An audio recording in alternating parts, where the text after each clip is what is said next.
श्री शिवाय नमस्तुभ्यं। हर हर महादेव, हर हर महादेव, घर घर महादेव। श्री शिवाय नमस्तुभ्यं। हर हर महादेव, हर हर महादेव, घर घर महादेव। श्री शिवाय नमस्तुभ्यं। हर हर महादेव, हर हर महादेव, घर घर महादेव। श्री शिवाय नमस्तुभ्यं। हर हर महादेव। के भोला सब दुख काटो हमारा, शिव शंकर जपूं तेरी माला। भोला सब दुख काटो हमारा, हे शंभो सब दुख काटो हमारा। आज दिनांक 5 नवंबर 2023। आज होली अष्टमी का भी त्यौहार मनाया जाता है। होली आठे भी लोग बोलते हैं और होली अष्टमी भी है। होली माता का व्रत अपने पुत्रों के काम आगे की जिंदगी की कामना के लिए, जिस तरह करवा चौथ पति की जिंदगी आयु की कामना के लिए है, उसी प्रकार होली अष्टमी पुत्रों की आयु की शुभकामना के लिए माताएं हमेशा रखती हैं। आज का शुभ दिन होली अष्टमी का दिन और मेरे महादेव की कथा, अद्भुत चीज हम लोगों को भोलेनाथ ने दिया है, उनको कोटि कोटि धन्यवाद।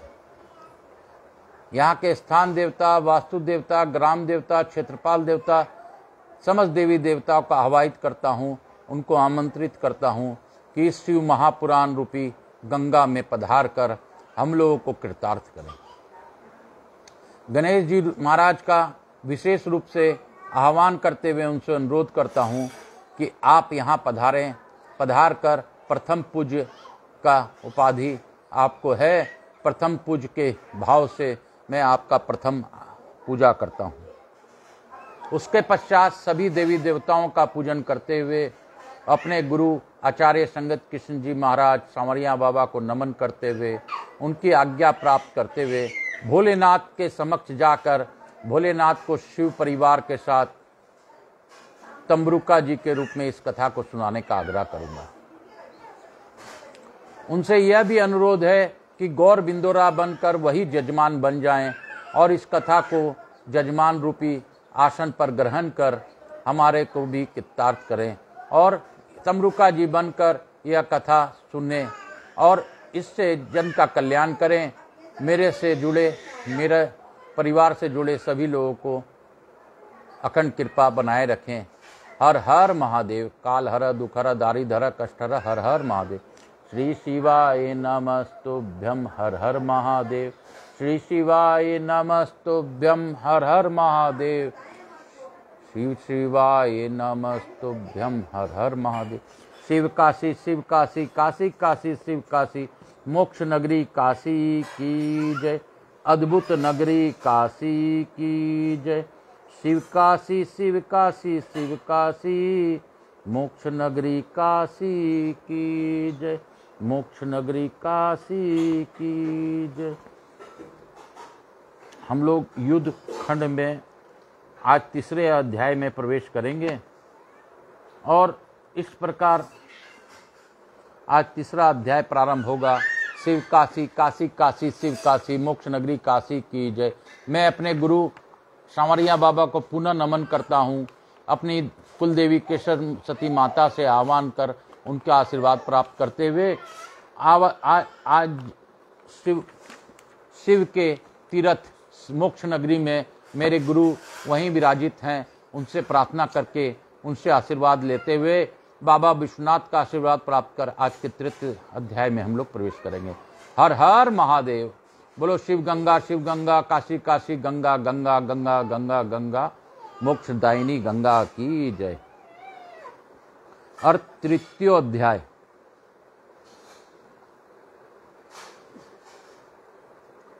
शिव जी बोले, हे देवताओं, इस समय यह त्रिपुरा अध्यक्ष पुण्यवान है, जिसमें पुण्य हो उसे विद्वानों को कभी नहीं मारना चाहिए। हे देवताओं, मैं देवताओं के समस्त बड़े कष्टों को जानता हूँ। वे दैत्य प्रबल हैं, देवता तथा असुर कोई भी उन्हें मारने में समर्थ नहीं है। दानव मय सहित वे सभी तारक पुत्र पुण्यवान हैं। त्रिपुर में रहने वाले उन सभी का वध दुस्साह्य साध्य है। युद्ध में अजय होते हुए भी मैं जानबूझकर किस प्रकार मित्रद्रोह का आचरण करूं, क्योंकि स्वयंभू ने पहले कहा है कि मित्रद्रोह करने से महान पाप होता है। ब्रह्म हत्यारा, सुरापान करने वाला, स्वर्ण की चोरी करने वाला तथा व्रत भंग करने वाला, इन सभी के लिए शास्त्रकारों ने प्रायश्चित बताया है, किंतु कृतधन ने के लिए कोई प्रायश्चित विद्वान नहीं है। हे देवताओं, धर्म के ज्ञाता आप लोग ही धर्म पूर्वक विचार करें कि वे दैत्य मेरे भक्त हैं, तब मैं उनका वध किस प्रकार कर सकता हूँ। हे देवताओं, जब तक वे मुझ में भक्ति रखते हैं तब तक मैं उन्हें नहीं मार सकता, तथापि आप लोग विष्णु से इस कारण को बताइए। सनत कुमार बोले, हे मुने, उनका यह वचन सुनकर इंद्र आदि सभी देवताओं ने सर्वप्रथम इस बात को ब्रह्मा जी से कहा। तदंतर ब्रह्मा जी को आगे का इंद्र सहित सभी देवता शोभा संपन्न वैकुंठ धाम को सिद्ध गए। वहां जाकर आश्चर्यचकित उन देवताओं ने विष्णु को देखकर उन्हें प्रणाम किया और दोनों हाथ जोड़कर परम भक्ति पूर्वक उनकी स्तुति की। उसके अनंतर सर्वसमर्थ उन विष्णु ने से पूर्व की भांति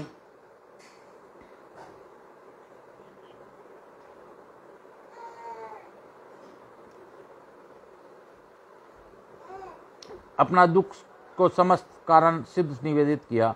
तब त्रिपुरवासियों के द्वारा दिए गए देवगणों के दुखों को सुनकर तथा उनके व्रत को जानकर विष्णु ने यह वचन कहा। विष्णु बोले, यह बात सत्य है कि जहाँ सनातन धर्म विद्यमान होता है वहाँ दुख उसी प्रकार नहीं होता जिस प्रकार सूर्य के दिखाई देने पर अंधकार नहीं रहता है। सनत कुमार बोले, इस बात को सुनकर दुखित तथा मुरझाए हुए मुखों कमल वाले देवता विष्णु से पुनः कहने लगे। देवगण बोले, अब क्या करना चाहिए? यह दुख किस प्रकार से दूर हो? हम लोग कैसे सुखी रहें तथा किस प्रकार से निवास करें? इस त्रिपुर के जीवित रहते धर्माचरण किस प्रकार हो सकेंगे? ये त्रिपुरवासी तो निश्चय ही देवताओं को दुख देने वाले हैं। हे विष्णु, आप या तो त्रिपुर का वध कीजिए, अन्यथा देवताओं को भी अकाल में मार डालिए। सनत कुमार बोले, तब इस प्रकार कहकर वे देवता बारंबार बड़े दुखी हुए और न तो विष्णु के पास से उन्हें जाते बना और न ही तो रुकते ही बना। तब विष्णु ने उन देवताओं को इस प्रकार के हीन तथा विनय युक्त देखकर अपने मन में विचार किया कि देवताओं की सहायता करने वाला मैं इन देवताओं के कार्य के लिए कौन सा उपाय करूं। तारकासुर के वे पुत्र भी तो शिव जी के ही भक्त हैं। ऐसा सोचकर उसी समय सर्वसमर्थ उन विष्णु ने देवताओं के कार्य के लिए अक्षय युद्ध यज्ञों का स्मरण किया।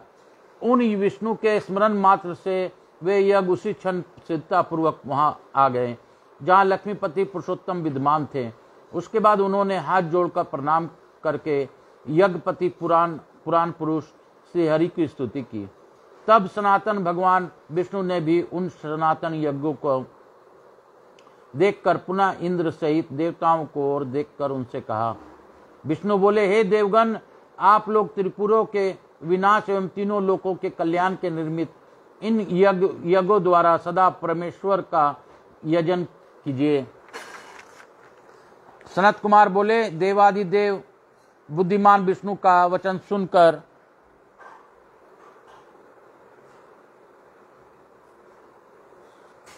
वे देवता प्रेम पूर्वक यक्षेश को प्रणाम करके उनकी स्तुति करने लगे।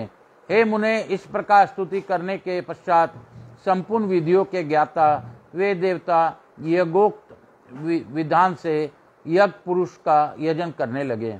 तब उस यज्ञ कुंड से शूल, शक्ति और गदा हाथ में धारण किए महाकाय हजारों भूत समुदाय उत्पन्न हुए। उन देवताओं ने हाथ में शूल, शक्ति, गदा, दंड, धनुष तथा शिला का युद्ध धारण किए हुए, इसके अतिरिक्त और न भी अनेक प्रकार के अस्त्र धारण किए हुए नाना प्रकार के वेश धारण किए हुए कालाग्नि रुद्र के समान तथा कालसूरी के समान प्रतीत होने वाले उन हजारों भूत समुदाय को देखा। अपने आगे खड़े उन भूतों को देखकर उन्हें प्रणाम कर रुद्र की आज्ञा पालन करने वाले यज्ञपति श्रीमान विष्णु उनसे कहने लगे। विष्णु जी बोले, हे भूतगणों, तुम मेरी बात सुनो। तुम लोग महाबलवान हो, अतः देव कार्य के लिए तत्पर हो। शीघ्र ही त्रिपुर को जाओ।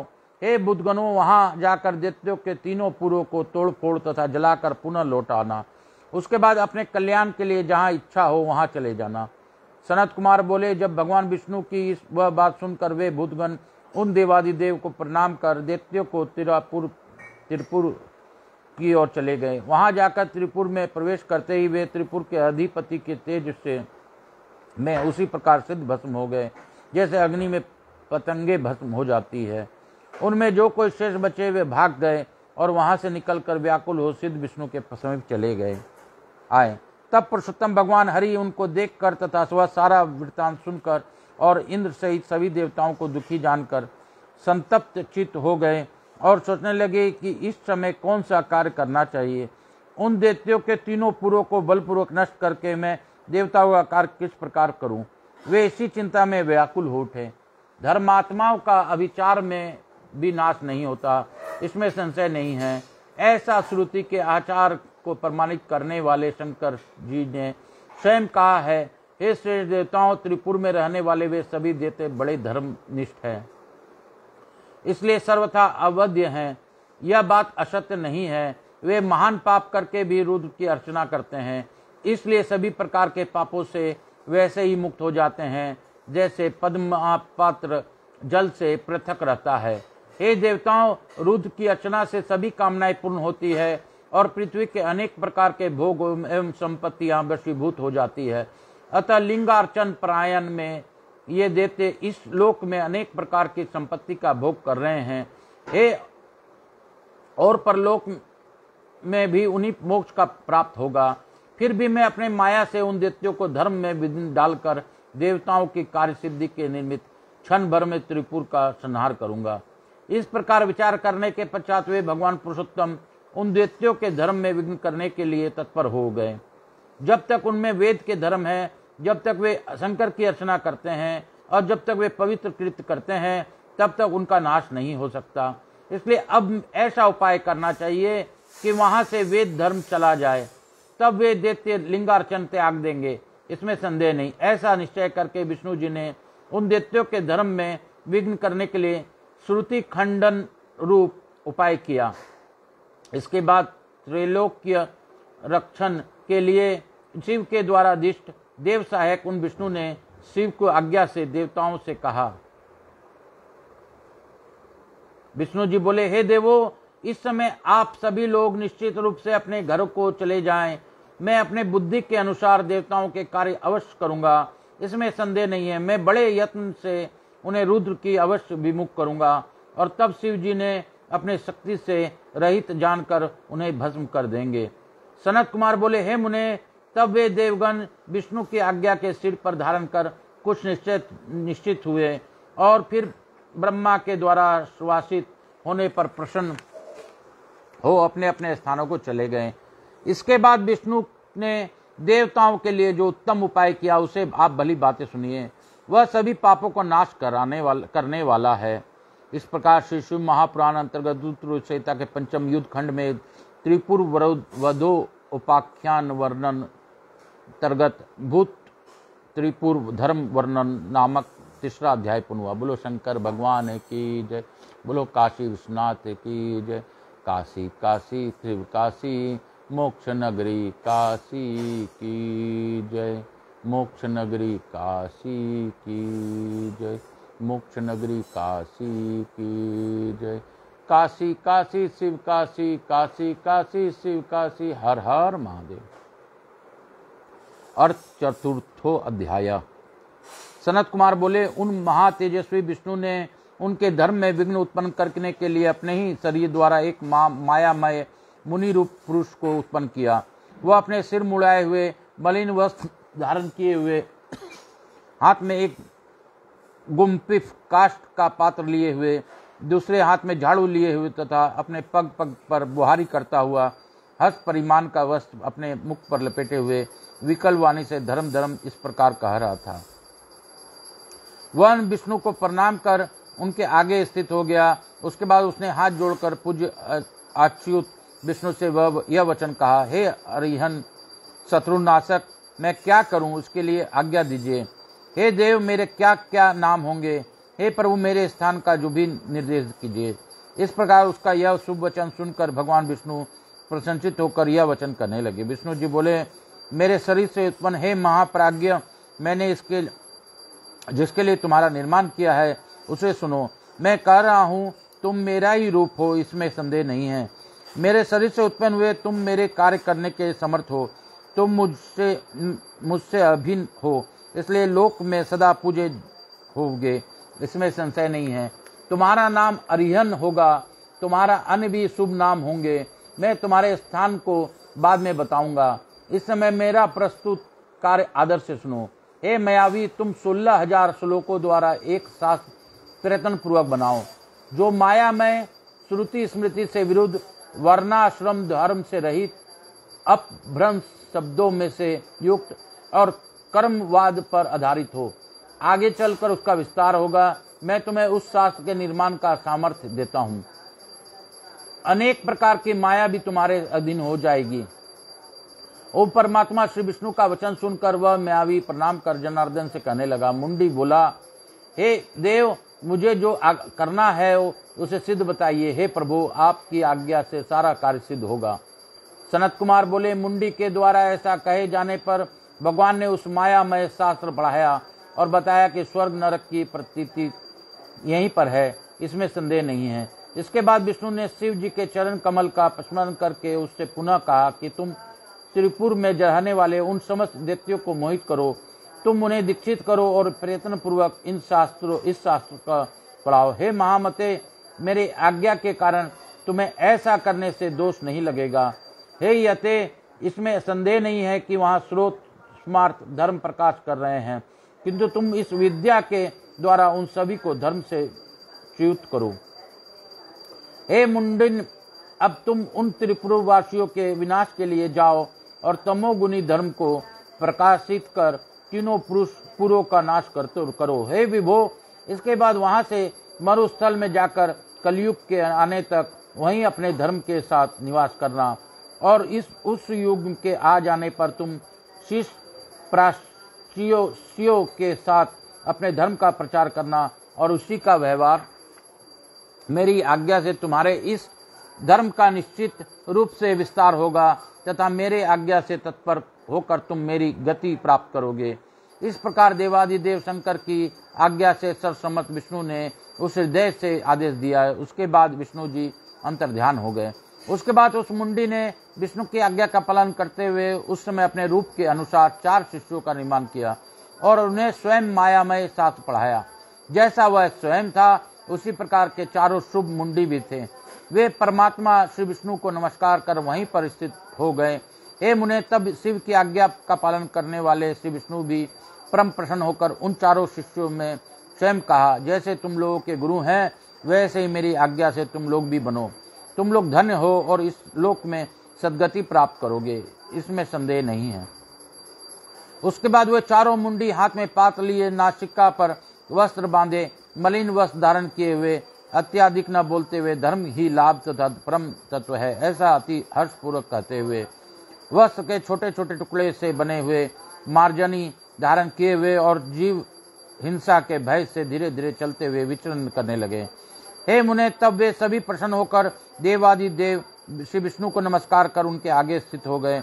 उसके अनंतर भगवान विष्णु ने उनका हाथ पकड़कर उन्हें गुरु को अर्पित कर दिया और अत्यंत प्रेम के साथ विशेष रूप से उनका नाम का बताया और कहा, जैसे तुम मेरे हो उसी प्रकार ये भी मेरे हैं, इसमें संशय नहीं है। तुम्हारा आदि रूप है, इसलिए आदि रूप यह नाम होगा और पूज्य होने से तुम पूज्य भी कहे जाओगे।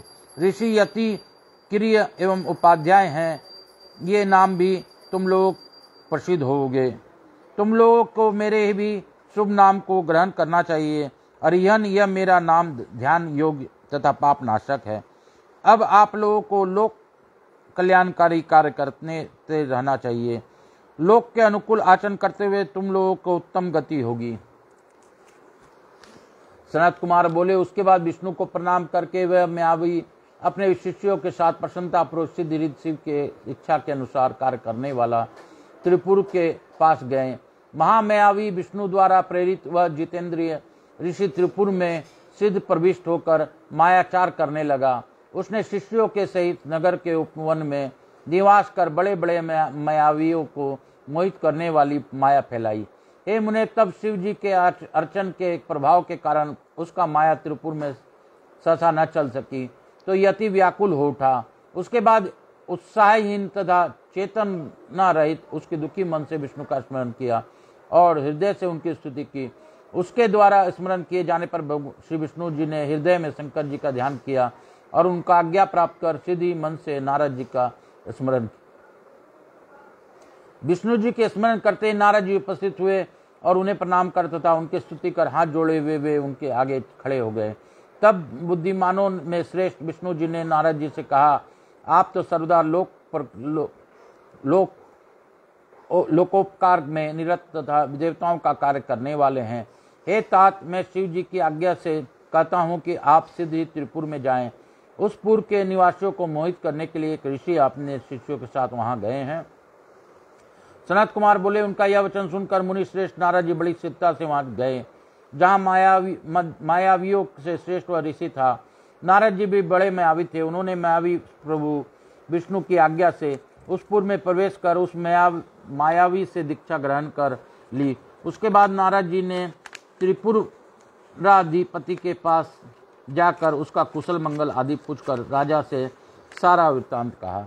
नारद जी बोले, हे राजन, धर्म प्राय सभी विद्याओं में पारंगत और वेद विद्या में प्रवीण हो कोई यति आपके नगर में आया है। हमने बहुत धर्म देखे हैं परंतु इसके समान नहीं।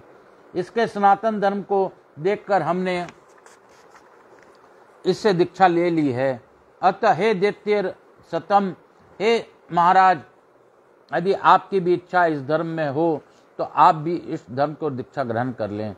सनत कुमार बोले, नारद जी का विशद अर्थ गर्भित वचन सुनकर वह दैत्याधिपति बड़ा विस्मित हो उठा और मोहित होकर मन में कहने लगा कि जब नारद जी स्वयं दीक्षा ली है तो हम भी उससे दीक्षा ग्रहण कर लें।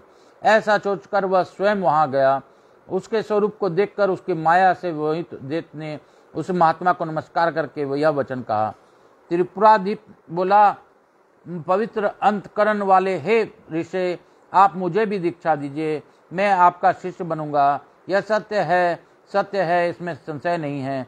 दैत्यराज के इस निर्मल वचन को सुनकर उस सनातन ऋषि ने प्रयत्न के साथ कहा, हे दैत्य सतम, यदि तुम मेरी आज्ञा का सर्वथा पालन करोगे तभी मैं दीक्षा दे सकता हूँ, अन्यथा करोड़ों यत्न करने पर भी दीक्षा नहीं दूंगा। इस प्रकार यह वचन सुनकर राजा माया के अधीन हो गया और हाथ जोड़कर बड़ी सिद्धता से यति से वह यह वचन कहने लगा।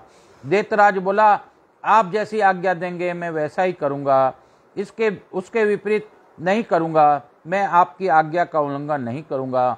यह सत्य है, इसमें संशय नहीं है।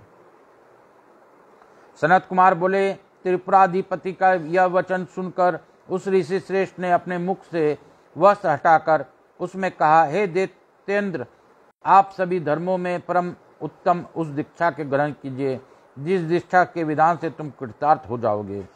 सनत कुमार बोले, ऐसा कहकर उस मायावी ने विधि विधान के साथ अपने धर्म में बताई गई दीक्षा उस दैत्यराज को सिद्धता ही प्रदान कर की। हे मुने, अपने सहोदरों के साथ उस दैत्यराज के दीक्षित हो जाने पर सभी त्रिपुरवासी भी उस धर्म से दीक्षित हो गए। हे मुने, उस समय महामायावी उस ऋषि के शिष्यों तथा पर शिष्यों में वह संपूर्ण त्रिपुर सिद्धि व्याप्त हो गया। इस प्रकार श्री शिव महापुराण के अंतर्गत दूत रूप संहिता के पंचम युद्ध खंड में सनत कुमार संवाद वर्णन त्रिपुर दीक्षा वरदान वर्णन नाम चौथा अध्याय पूर्ण हुआ। बोलो शंकर भगवान की जय। काशी काशी शिव काशी, काशी काशी शिव काशी, मोक्ष नगरी काशी की जय।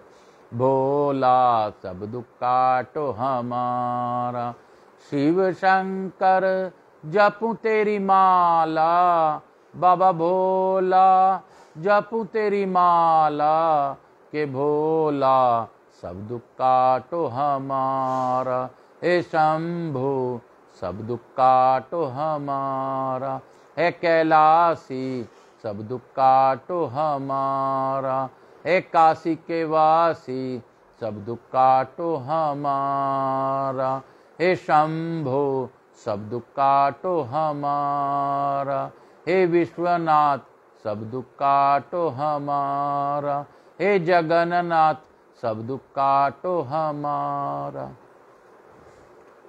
शिव काशी काशी काशी शिव काशी। अर्थ 5वां अध्याय। व्यास जी बोले, उस मायावी के द्वारा मोहित दैत्यराज के दीक्षित हो जाने पर उस मायावी ने क्या कहा और दैत्यराज ने क्या किया।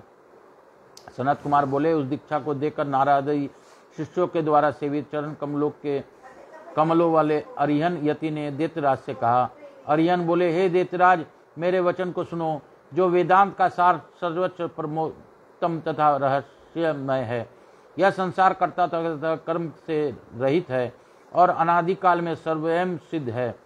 यह स्वयं उत्पन्न होता है तथा स्वयं विनष्ट भी हो जाता है। ब्रह्मा से लेकर तृण पर्यंत जितने भी शरीरधारी हैं, उनका एक आत्मा ही ईश्वर है, कोई दूसरा उनका शासक नहीं है।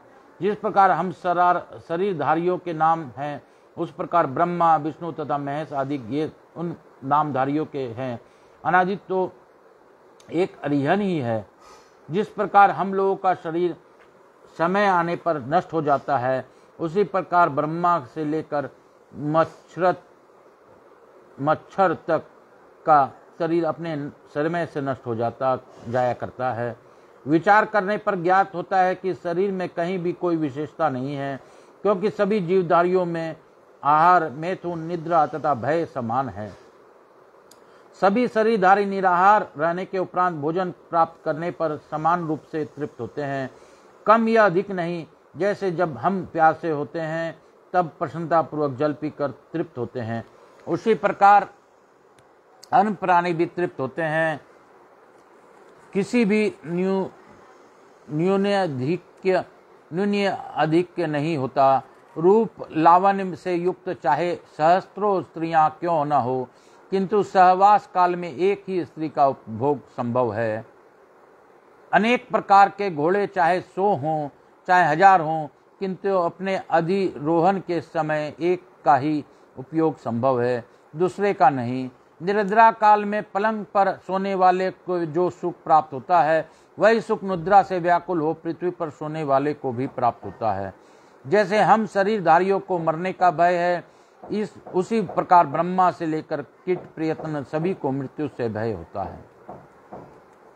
यदि बुद्धि से विचार किया जाए तो सभी शरीरधारी समान हैं। ऐसा निश्चय करके किसी को भी कभी किसी जीव को हिंसा नहीं करनी चाहिए। पृथ्वी तल पर जीवों पर दया करने के समान कोई दूसरा धर्म नहीं है। अतः ऐसा जानकर सभी प्रकार के प्रयत्नों द्वारा मनुष्यों को जीवों पर दया करनी चाहिए। एक जीव की भी रक्षा करने से जैसे तीनों लोकों की रक्षा हो जाती है, उसी प्रकार एक जीव के मारने में त्रिलोक के वध का पाप लगता है। इसलिए जीवों को रक्षा करनी चाहिए, हिंसा नहीं। अहिंसा सर्वश्रेष्ठ धर्म है तथा आत्मा को पीड़ा पहुंचाना पाप है। दूसरों के अधीन न रहना ही मुक्ति है और अभिलाषित भोजन की प्राप्ति ही स्वर्ग है। प्राचीन विद्वानों ने उत्तम प्रमाण के साथ ऐसा कहा है। इसलिए नरक से डरने वाले मनुष्यों की हिंसा नहीं करनी चाहिए। इस चराचर जगत के हिंसा में के समान कोई पाप नहीं है। हिंसा नरक में जाता है तथा अहिंसक स्वर्ग को जाता है। संसार में अनेक प्रकार के दान हैं, परंतु तुच्छ फल देने वाले उन दोनों से एक क्या लाभ। अभय दान के सदृश कोई दूसरा दान नहीं है। मनुष्यों के अनेक शास्त्रों का विचार कर इस लोक तथा परलोक में कल्याण के लिए 4 दानों का वर्णन किया है। भयभीत लोगों को अभय प्रदान करना चाहिए, रोगियों को औषधि देना चाहिए, विद्यार्थियों को विद्या देनी चाहिए तथा भूखों को अन्न प्रदान करना चाहिए। अनेक मुनियों ने जो जो दान कहे हैं, वह अभय दान के 16वीं कलाओं की बराबरी नहीं कर सकते। मणि, मंत्र तथा एवं औषधि के प्रभाव तथा बल की अविचेतनीय समझकर केवल यश तथा अर्थ को अर्जन के लिए ही उसका प्रयत्न पूर्वक अभ्यास करना चाहिए। बहुत धन उपार्जित कर द्वितीयांतों का चारों ओर से पूजन करना चाहिए। दूसरों के पूजन से क्या लाभ? 5 कर्मेंद्रियां, 5 ज्ञानेंद्रियां, मन एवं बुद्धि, यही शुभ द्वादश यतान कहा गया है। प्राणियों के लिए यही पर स्वर्ग तथा नरक है, अन्यत्र कहीं नहीं। सुख का ही नाम स्वर्ग है तथा दुख को सुनरक कहा गया है। सुखों का भोग कर लेने पर जो उस देह का परित्याग होता है, तत्व चिंतकों को इसे ही परम मोक्ष जानना चाहिए।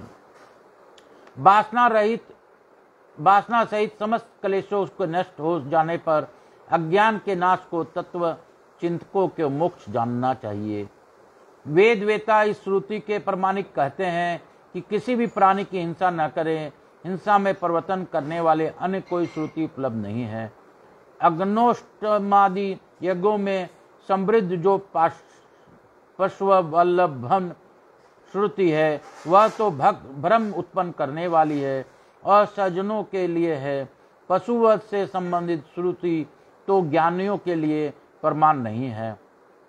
यह तो बड़ा आश्चर्य की बात है कि वृक्षों को काटकर, पशुओं का वध कर, उनकी रुधिर का कीच बनाकर तथा आग में तिल घी आदि को जलाकर लोग स्वर्ग की अभिलाषा करते हैं।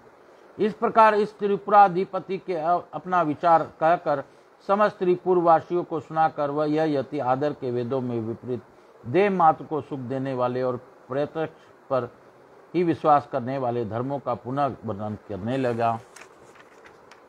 श्रुति जो ऐसा कहती है कि आनंद ही ब्रह्म का रूप है, उसी सही मानना चाहिए।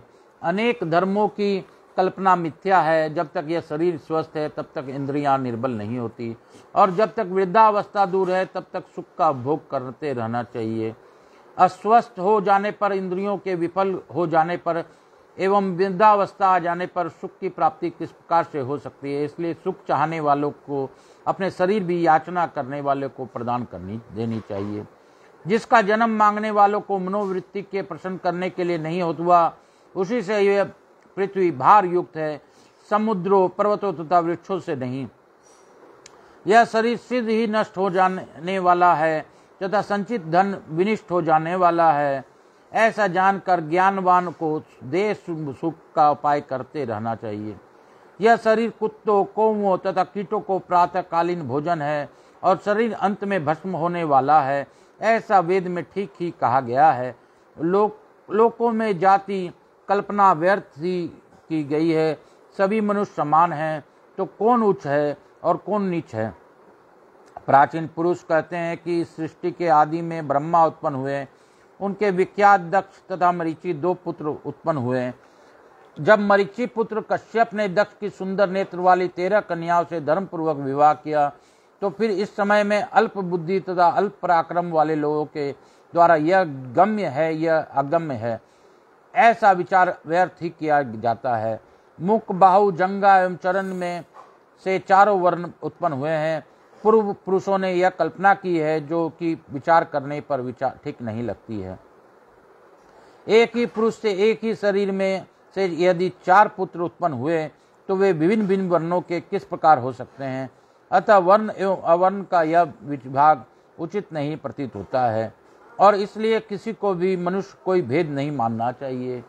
सनत कुमार बोले, हे मुने, दैत्य पति तथा पूर्ववासियों से आदर पूर्वक ऐसा कहकर शिष्यों सहित उस यति ने वेद धर्मों का नाश कर दिया। पतिव्रत रूपी महान स्त्री धर्म को तथा समस्त पुरुषों के जितेंद्रिय धर्म को खंडित कर दिया। देव धर्म, श्राद्ध धर्म, यज्ञ धर्म, व्रत तीर्थों, विशेष रूप से श्राद्ध, शिव पूजा, लिंगार्चन, विष्णु, सूर्य, गणेश आदि का विधि पूर्वक पूजन, और विशेष रूप से पूर्व काल में किए जाने वाले स्नान, दान आदि, इन सब का खंडन किया। हे विपेंद्र, बहुत कहने से क्या लाभ? मायावियों में श्रेष्ठ उस मायावी यति ने त्रिपुर में जो कुछ भी धर्म थे, उन सब को दूर कर दिया। त्रिपुर का सभी स्त्रियां उस यति के धर्म का आश्रय लेकर मोह में पड़ गई, और उन्होंने पति की सेवा के उत्तम विचार का त्याग कर दिया। आकर्षण एवं वशीकरण विद्या का अभ्यास कर मोहित हुए पुरुष द्वारा दूसरों के स्त्रियों में अपने मनोरथ सफल करने लगे। अंतपुर की स्त्रियां, राजकुमार, पूर्ववासी पूर्व की स्त्रियां आदि सभी मोहित हो गए।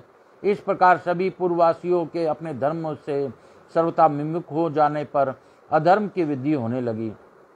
हे प्रभु, उन देवादिदेव विष्णु जी के माया से और उनकी आज्ञा से स्वयं दरिद्रता ने त्रिपुर में प्रवेश किया।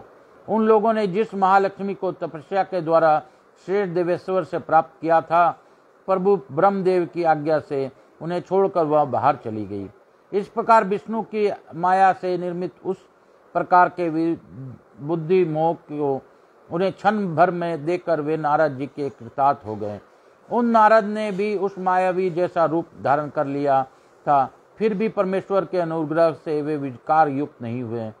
हे मुने, दोनों भाइयों तथा भय सहित वह दैत्य राज भी शिव जी की इच्छा से पराक्रमहीन हो गया।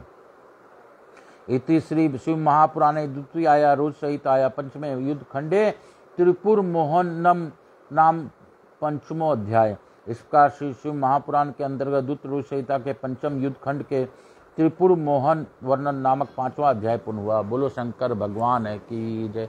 बोलो काशी काशी शिव काशी, काशी काशी शिव काशी, मोक्ष नगरी काशी की जय, मोक्ष नगरी काशी की जय। हे भोला सब दुख काटो हमारा, हे शंभो सब दुख काटो हमारा। इसके साथ ही मैं भोलेनाथ को, शिव महापरिवार को धन्यवाद देते हुए आज की कथा को यहीं पे विराम देता हूँ।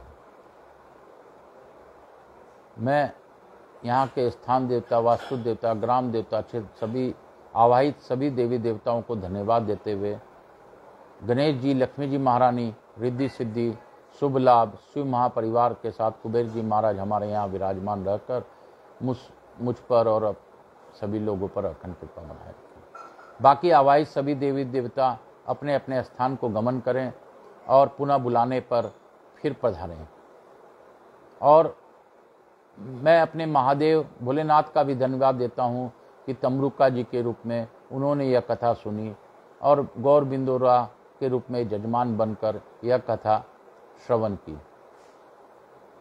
मैं अपने भोलेनाथ को धन्यवाद देते हुए अपने गुरु की आज्ञा सांवरिया बाबा से प्राप्त करते हुए मैं आकाश कुमार राजगढ़िया, बंसल गोतुत्पनोहम, उमा शंकर नारायणी देवी राजगढ़िया का पुत्र, अपने पितरों को नमन करते हुए, पूर्वजों को नमन करते हुए, उनको प्रणाम करते हुए, उनका आशीर्वाद प्राप्त करते हुए आज की कथा को यहीं पे विराम देता हूँ। हे भोलेनाथ, मैं तो आपसे मांगते ही रहता हूँ, आप मुझ पर दया करें, मुझसे जोड़े लोगों पर, जिनको भी मुझसे उपेक्षा है उनको आगे की गति दें, उनको मोक्ष दें, उनका पापों का नाश करें। और हे लक्ष्मी माँ के रूप में आप मुझसे जुड़े लोगों का, मेरे बंधु बांधवों का, मेरे पर और मेरे व्यवसाय से जुड़े सभी लोगों पर अपनी अखंड कृपा बनाए रखें। हे महादेव, आप तो सभी मेरे कष्टों को जानते हैं। मैं किस प्रकार मोह माया क्षणभंगर में पड़ा हुआ हूँ, या मोह माया में किस प्रकार परिवार को चलाना है वह आप ही जान सकते हैं। आप ही संभालिए, ये पतवार आपके हवाले है। जिस प्रकार आपने कृष्ण में बनकर अर्जुन का रथ संभाला था, उस प्रकार मेरे भी बंधन को आप ही जानिए। हर हर महादेव। श्री शिवाय नमस्तुभ्यम। हर हर महादेव, हर हर महादेव, घर घर महादेव, हर हर महादेव, घर घर महादेव। श्री शिवाय नमस्तुभ्यम। हर हर महादेव। काल हर दुख हर दारिद्र हर